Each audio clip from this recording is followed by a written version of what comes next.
അസ്സലാമു അലൈക്കും വറഹ്മത്തുള്ളാഹി വബറകാതുഹു.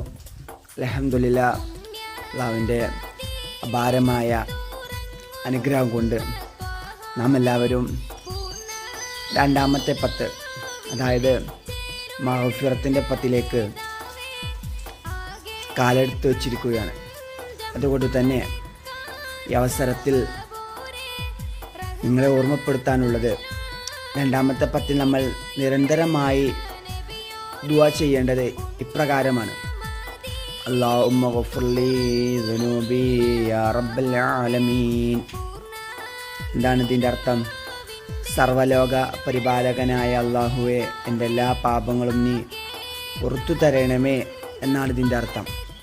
റമളാൻ എന്ന മാസത്തിൻ്റെ അർത്ഥം തന്നെ പാപങ്ങൾ കരിച്ചു കളയുക എന്നതാണ്.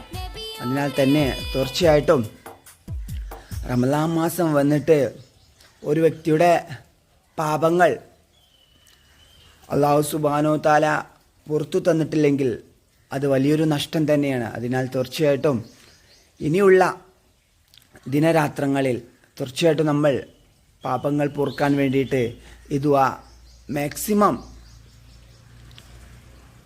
പ്രാവർത്തികമാക്കാൻ വേണ്ടി ശ്രമിക്കുക. അല്ലാഹു സുബ്ഹാനഹു തആല തൗഫീഖ് നൽകുമാറാകട്ടെ. അതുപോലെ തന്നെ പാപമോചനം നമുക്ക് കിട്ടിയിട്ടില്ലെങ്കിൽ ഇനിയുള്ള ഇത്ത്ക്ക് മിനന്നാർ നമുക്ക് നഷ്ടമാകും. അതുപോലെ തന്നെ റഹ്മത്തിൻ്റെ പത്തും നമുക്ക് നഷ്ടമായേക്കാം. അതിനാൽ തീർച്ചയായിട്ടും നമ്മൾ ഉപകാരപ്പെടുത്താൻ വേണ്ടി ശ്രമിക്കുക.